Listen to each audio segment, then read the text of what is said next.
Good morning. I cannot believe it is Thursday already.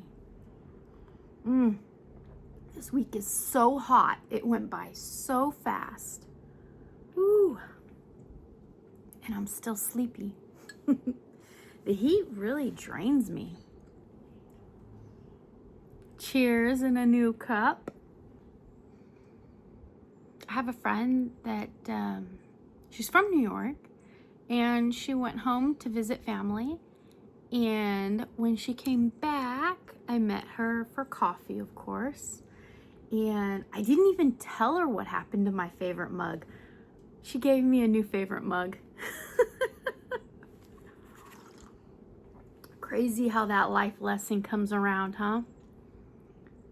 Things we thought we couldn't do without just kind of get replaced, or time passes and we create new habits around it. The situation that included the favorite thing. I decided to take the old mug out in the backyard and shoot it. I took it out in the backyard and I put some seeds in it right here by my back sliding glass door. So we'll see. I've been seeing quite a few videos where you can put a coffee mug underwater, and then you could use a drill gun and drill a hole in the ceramic and it won't crack because of the water filling the space inside the mug, so it takes the pressure off of the hollow surface and it doesn't like crack, it's supported. I don't know. I'll watch more videos and I'll get back to you on that. In the meantime, we got Duck Duck Dishcloth. Missi over at Missi's Yarniverse is hosting the little encyclopedia of dishcloths.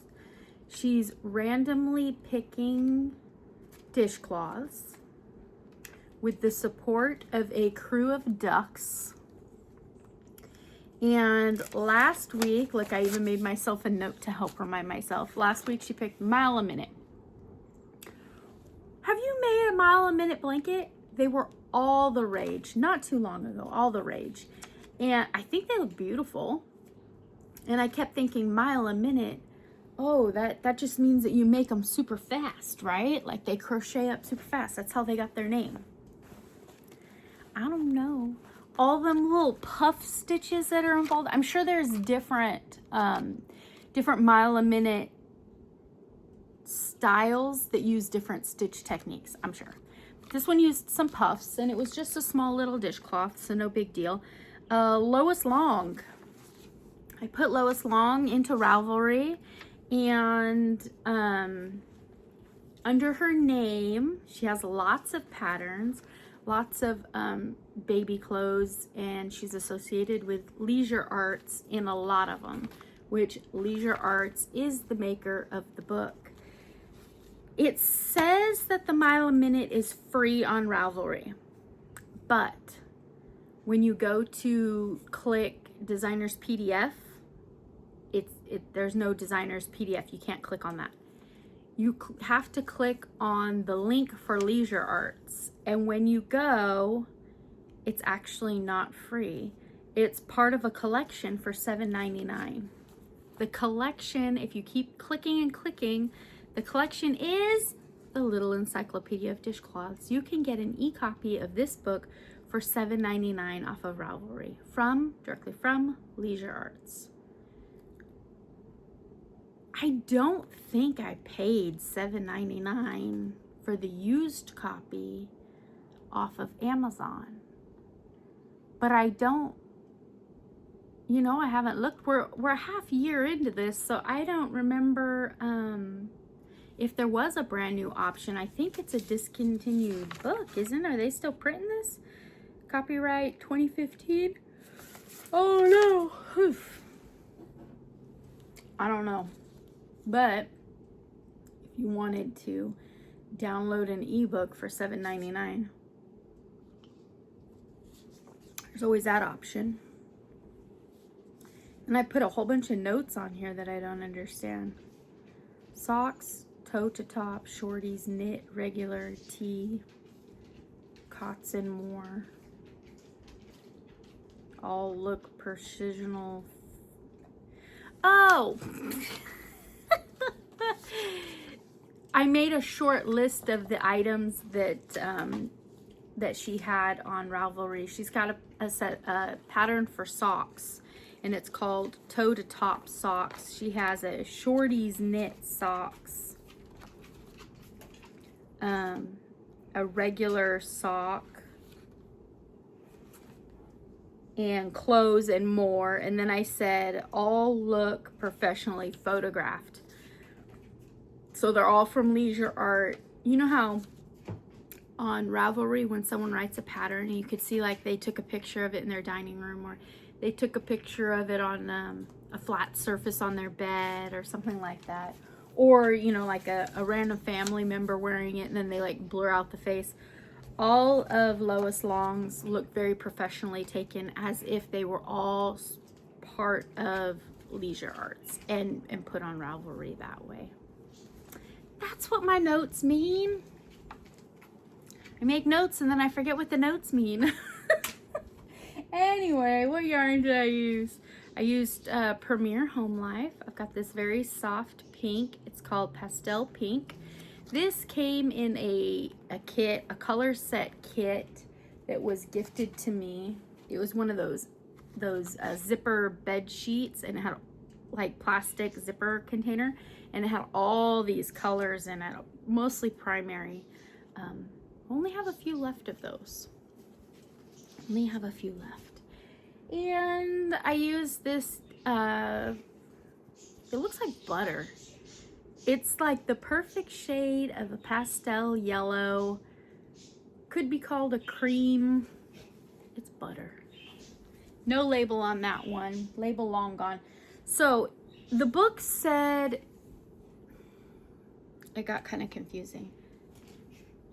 I don't know if I was just feeling, you know, sometimes when you're reading the book and you're feeling very literal, you follow it, you know, step by step, instruction by instruction. It gave you the instructions to make one of the, what did they call them? Strips. You make one strip and you follow in directions 1, 2, 3, 4. And then it says, for the remaining 2 strips, work the same as the first strip through round 3. That's leaving off 4. So it's building it up, and then 4 was this outside just scalloped area. So I could kind of see why I was leaving it off. So worked 1 had to complete. Then 2 and 3, because we're only making 3, you leave off that scallop spot. And I did that. And then it came to the part, the last part, where you're going around them and you're joining them together. But in joining them together in 4, it's telling you to work into all of those little loops, those little joining loops all the way around, but 2 of them didn't even have it. So it's telling you to start with 1, make 6 loops on the top. So that's the one that didn't have it. And then it's having you work around in, it didn't make sense. So I stopped, went back and worked all the loops on all of them, and then did what they told me to do, and it made more sense. It joined them together. Also, because I was doing the 2 colors, I didn't realize which one they intended to be, because I wanted 2 outer colors and an inner color. Wanted 2 outer colors and an inner color. So it never said, you know, like when you're working a set of something. I've been working on duck feet from Josephine, and in the feet, they'll have you make the 3 points. It'll say, make it 3 times, make this pattern 3 times. And on the last one, do not cut off. And then it has you go through and join them. Well, it should have gave the instructions for the 2 in completion. And then for the 3rd one, it's gonna say, they're gonna number them 1, 2, 3, like the toes. I know, patterns are all different kinds of ways. It's a language within itself with different dialects. But my mind, man, my mind keeps going back to, we've got this universal language that we should be able to, we should be able to stay fluid and just follow the directions, right? I stayed fluid. eventually I got it done. It did take a while. I do like it. It did work up pretty fast after I realized what I was doing.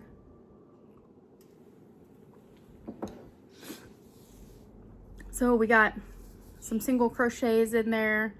We got some, they're half double puffs. We got some, did we do some half doubles?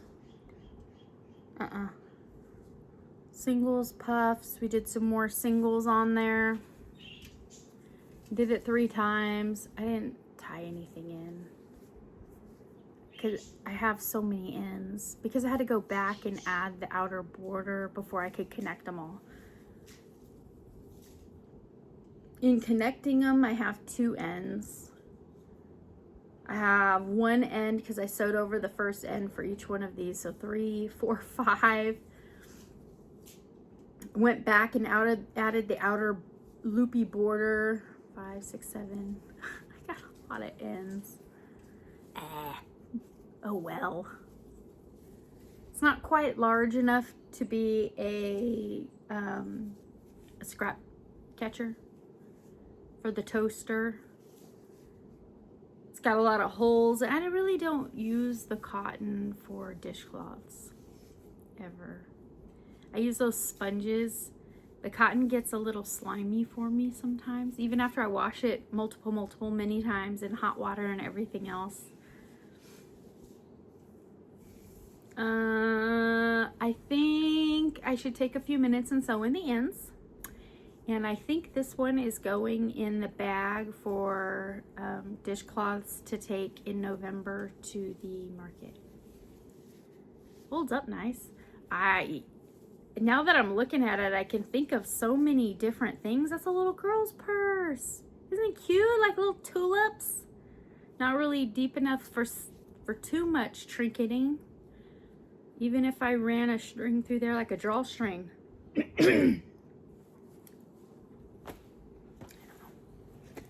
Leave it a dishcloth, take it to market. That's it. That's it. That's all I've been poking around with. It's been so hot. I got Josephine I'm supposed to be working on for fun. But she's acrylic, and acrylic is squeaky in the heat. And Josephine's sitting here. What else do I have sitting here? I have a surprise mystery for July that I've been sitting here enjoying, tinkering on. I'll share that in July.